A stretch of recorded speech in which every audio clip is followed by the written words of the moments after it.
So today I thought I'd show y'all how to make 3D eyes with a few common materials you may already have, but even if you don't have them, they're easy to source. There's one tool that you're going to have to buy, but you can use it for many years and it's not terribly expensive. So this eye here can be used just as it is, as before you put the resin on. It can be used as a decal eye, or you can put some UV resin on it or some epoxy and make it a 3D eye. And you can control how tall the eye protrudes or how flat it lays by the amount of materials you use. Now to make these, you're going to need the base material for the eye. In this case, it's silver, and you can see I've used a hole punch to punch these out. I'll show you that in a second. This is just duct tape, brand duct tape, but you can tell it's metallic paint. It's got a lot of reflection to it. You don't have to use just tape. You can go to a craft store and get any type of mylar metallic ribbon, or you can use, like I did here, these are decal eyes that I bought from a company, a flat tying company, and you can see where I've pulled off the eyes. There's a lot of dead space where they didn't use material. And what you can do is you can see the larger holes with my punch where I've taken out some of that voided area, and I've got the metal backing with the adhesive non-stick paper behind it, so when I punch them out, it's like a store-bought eye in that regard. There's easy, just pull them off. It's lightly adhered to the backing and you can press them into place. So don't be so easy or quick to discard your empty eye patches like this. You can still use a lot of that material. On this is a large pack of eyes. I think there was 100 on there I had purchased, and as I've started to use some of them, I've emptied part of the card, and this gives me that slick non-adhesive paper I can put the eyes I create on. If I didn't have this, I would probably use wax paper.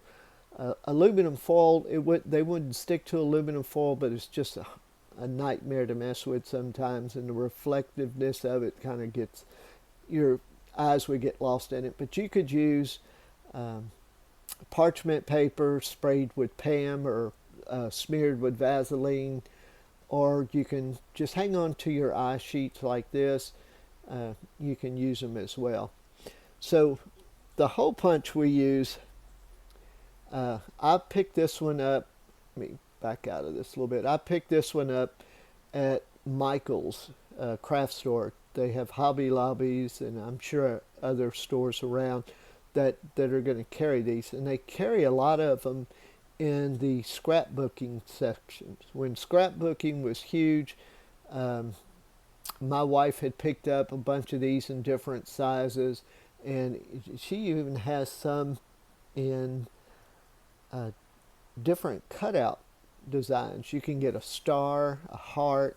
Not that any of those would make a good eye, but in any case, I just wanted to let you know there's a lot out there, and there's some that you can buy that have a selector wheel on it that has several different hole punch sizes. You can see the little blue dot on the underneath here is going to show you the actual size of the paper hole that this will make.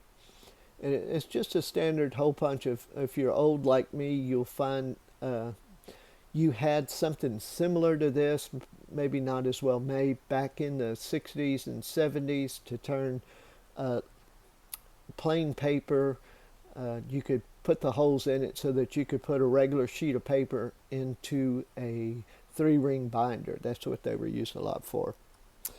So we have the backing of the paper to make the pupils. We're going to use anything that's of the right diameter to be the size of a pupil. You could use a nail, a finishing nail. You could cut down. You could even fit it to a handle and just keep these. I happened just to find a feather, and I cut the feather with a pair of scissors. Just made a straight cut, pull back some of the fibers so that it doesn't get in the way. And this just happened to be the perfect size for the pupils I needed. And you simply put a little bit of craft paint, and I'm going to show you what craft paint I use. This is also from the craft stores. It's Folk Art Multi-Surface.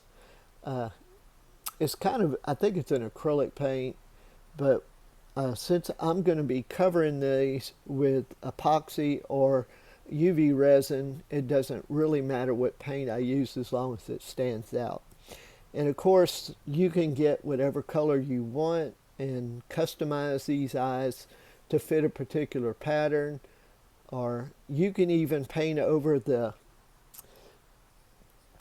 excuse me, the silver tape with a real light wash, so that, say, if you wanted to make a red eye with a black pupil, you could take a diluted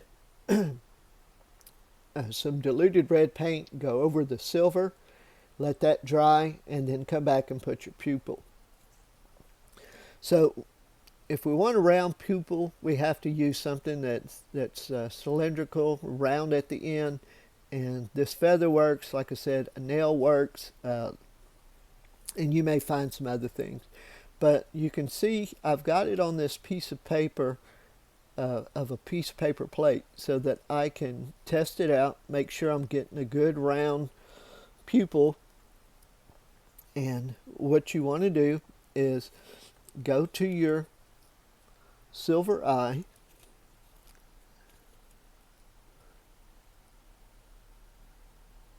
and just make one dot in the center. And let's see if I can zoom in on this. I'll show you better. So that's a little off center. It's kind of hard doing it from behind the camera, but you can see this one here is a better, more targeted pupil. And then from there, to make it a 3D eye, I'm just going to get some resin. And you could also use 5-minute epoxy if you didn't want to get some UV resin. And we're just going to put a half a drop on there. And I'm sorry if I did that off camera. And then simply hit it with the UV light.